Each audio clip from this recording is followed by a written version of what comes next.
All right, let's go down to the next one. We're going to go down to this one here. And so we're on the second. This is the two note away major second, which is the same interval on a major scale. And it's the same for the related minor because this is the one major interval that we don't flip or flatten to a minor second. The only one that does is the Dorian, and then the crazy one, the Locrian, has a one note away flat second. So this 2 represents the second position in the scale. This 2 represents that it's 2 notes away distance-wise in half steps or notes. And when we count it on the chord construction, we can't use the number 2 because this group, just like the Hollywood clique, man, they don't accept boring even numbers. You have to be odd in some way. You have to be very odd if you're hanging in Hollywood, man. So we have to have an odd number. So we're going to say this is going to be 1, 3, 5, and then it goes to the 7. And that's the last one in the scale. Then it goes around to the 2, but we don't call it a 2 because that's like boring, dude. If you call it a 2, it's a 9. You're a 9 now. You're an oddball. You're an oddballer. If you want to be hanging around here, you want to get some jobs up in the movie industry, you best be calling yourself an oddball, because that's how we roll. It's like, okay, so it's a not. So when we do a chord construction, you have to be a 9. Is how this works. Okay, then let's do this. So then if I go like on the same string, 2 notes up, it would be 2 notes up. Sounded like that. If I go above it, then we have to look for the inverse distance. So it's 2 notes away. I'm going above the string now. Therefore, I have to look for an inverse distance of 12 minus 2, which is 10 notes away, which would be a minor 7 distance. So remember, the inverse of a major interval is a minor interval. So as I learn this interval, I'm learning both looking at it from top to bottom and bottom to top. So it's going to be let me find it first and then we'll count it. So it's going to be back here, and that's going to be 10 note away difference, -5, 6, 7, 8, 9, 10. So as I look at this, I'm going to count it out here. -5, 6, 7, 8, 9, 10. Oh, it's a long reach. So from top to bottom, I'd like to see that shape, because that's a cool shape or a cool interval of a minor 7. And the inverse of that then, if I'm measuring from the D, is a 2 note away major second. 2 note away major second, which could also be called a 2 note away major 9 as well, if you want to be presenting properly according to the powers that be, depending on where you are. Depending on where you are. So that means that if I go up 1 string, the 2 note away major second is going to be 1, 2, 3, 4, 5 frets back, unless I cross the fault line, which would only happen on the B string. So if I was on the B string, let's go over here a bit so I could find a D on the B. There's the D on the B. And if I went up 1, it would be out here. So that would be a further distance just out of reach. 6 frets back, which also means there would be 1 6 frets forward. That's our equilateral triangle, even distance on each side, because there's only 12 notes in the musical alphabet. So if I go up 1 string, then the 2 note away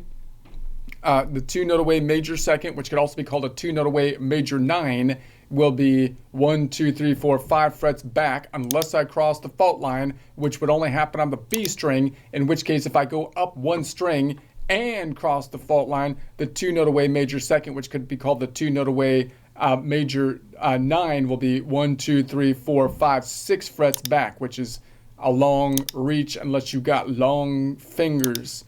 Dang, fault line made it hard for me to get there. I'm going to be out of breath by the time I get to the coffee shop because the block shifted. Let's go up 2 strings.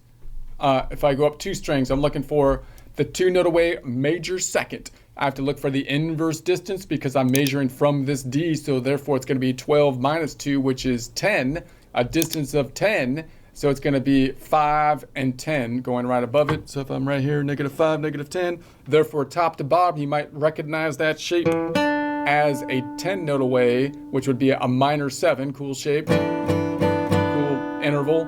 So if I go from bottom to top though, then that's going to be a 2-note away major second. 2-note away major second. They're basically the same once again, but when you say it's a minor 7, then you're cool. But if you say it's a 2-note away, it's an even number, a 2-note away major second, then it's not cool. But you could still kind of be cool if you say that interval name is a 9-note away major second. So that means that if you go up 2 strings, then the 2-note away major second, which could also be called the 2-note away major 9, is on the same fret unless you cross the fault line, which would happen on the bottom 2 strings, the B and the E string, in which case, if you were on like this D and you went up like 2 strings, then it would be over here. So the rule is if you go up 2 strings, the 2-note away major second, which could also be called the 2-note away major 9, will be on the same fret unless you cross the fault line, which happens on the B or the E string, in which case if you go up 2 strings and cross the fault line, the 2-note away major second, which could also be called the 2-note away major 9, will be 1 fret back, or just back, baby. 1 fret back, baby. 1 fret. I need to get one for going forward. 1 fret forward. Now you want to use the F word or something. That doesn't work though. This is a family friendly, for the most part, presentation. 1 fret forward, F. 1 back, baby. Okay, I don't know. I'll have to figure. 1 fret forward. All right, I have to go up 2 strings. Let's go up 2 strings. Then it's going to be, I need to go forward would be better, because that's 1, 2, 3, 4, 5 frets. So if I go up 3 strings, then looking for an inverse, we're looking for the 2-note away major second, 2-note away major 9. So I have to look for the inverse distance because I'm going above it. So 12 minus 2 is 10. So it's going to be -5, -10, -15. There's only 12 notes in the musical alphabet. 15 minus 12 is 3, -3. And then -2, -1, -0, or octave. So that's 12 or 0, 12, 11, 10. Again, you might not be counting down from 12 all the time.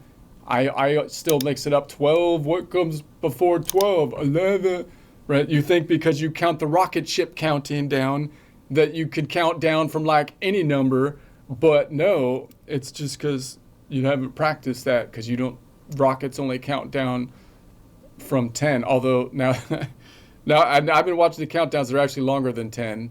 But in any case, because Musk has been shooting those rockets up, baby. Musk is shooting them up there for, anyway, 5, 10, 15. 15 minus 12 is -3, 2, 1, 0, and then, or 12, 12, 11, 10. All right. So if I went from top to bottom, that would be a 10-note away minor 7, bottom to top, therefore 2-note away major second, or 2-note away major 9. It's kind of a difficult one to reach here, but there it is. So that means if I go up 3 strings, the 2-note away major second or 2-note away major 9 will be 1, 2, 3, 4, 5 frets forward, unless I cross the fault line, which would happen on the bottom 2 strings, the B or the E string. Let's look at this D right there, and I went up. If I go up 3 strings from that point, it's going to be a little bit closer of a distance because my tonic has been shifted up due to the fault line. So if I go up 3 strings, the 2-note away major second or 2-note away major 9 will be 5 frets forward unless I cross the fault line, which happens on the bottom 2 strings, the B and the bottom E string, in which case if I go up 3 strings and cross the fault line, then the 2-note away major second, which could also be called the 2-note away major 9, will only be 4 frets forward. 1, 2, 3, 4, which is much more doable for the most part. All right. Let's go down a string, down 1. So now I don't have to look for the inverse distance. I could just look for 2 notes away. But I am on the fault line here, so this is the only time I go down 1 string, and I'm hanging my feet over the fault line, flirting with death. It's like smoking. I won't smoke a cigarette. I don't want to mess my lungs up, but I'll hang out on the fault line. And so we're gonna, it's like Hollywood in the fire zones over here, you know. I won't smoke a cigarette because I don't want it to hurt my lungs 20 years from now, but I'm also not gonna clean the brush for fire hazard purposes or buy insurance. It's kind of weird thought process. But anyway, This is going to be -5 out here, yeah, 5, 4, 3. No, wait a second. You're in the wrong area. What are you doing, dude? It's right there. Put your head in the game. Stop thinking about fault lines. This is going to be 5, 4, 3, 2. There we go. All right. So if I was here, it's going to be 5, 4, 3, 2. That means that if I go down one string and cross the fault line, the 2-note away major second will be 2 frets back. But this is the only time I would cross the fault line. Like even if I was on this D, I wouldn't have to cross the fault line on this, like this would be on this continent, right? And then if I was like up here, then I certainly wouldn't cross the fault line. So it's only right there where you happen to put your house that is in danger. But that's where you have a view of the crack right there. That's why. So what if it slides into the ocean or slides into the crack? This is gonna, so if I go down 2 strings, if I go down 1 string, that means if I go down 1 strings, the 2-note away major second or 2-note away major 9 will be 2 frets back, baby, unless I cross the fault line. No, wait a second. I'm totally messed up. It should be out here. Man, you totally are messing. Okay, I'm almost done. I'm getting to the end here. So if I go down 1 string, then the 2-note away major second will be 3 frets back, baby, unless I cross the fault line, which only happens on the G string, in which case if I go down 1 string, the 2-note away major second, which could also be called the 2-note away major 9, will be 2 frets back. That's when it's only back, baby, instead of back, baby. All right. What if I went down 2 strings, last one, if I go down 2 strings, it's back here, or forward would be better. So let's wrap this up. If I go down 2 strings and cross the fault line, it's going to be -5, 10, and then 11, 12, octave, and then or 0, 1, 2.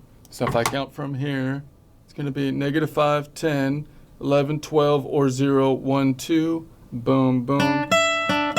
So that means if I go down 2 strings and cross the fault line, the 2-note away major second, which could also be called the 2-note away major 9, is going to be 1, 2, 3, 4, 5 frets forward. But I wouldn't cross the fault line if I was on one of the top 2 strings. Like if I was on like this D, then I totally wouldn't cross the fault line, in which case it would be here. So the rule is if I go down 2 strings, then the 2-note away major second, which could also be called the 2-note away major 9, will be 1, 2, 3, 4 frets forward. That's the norm. But if I cross the fault line, which would happen if I started on the D of the G string and I could still go down 2 strings, then if I go down 2 strings and cross the fault line, the 2-note away major second, which could also be called the 2-note away major 9, will be 1, 2, 3, 4, 5 frets forward.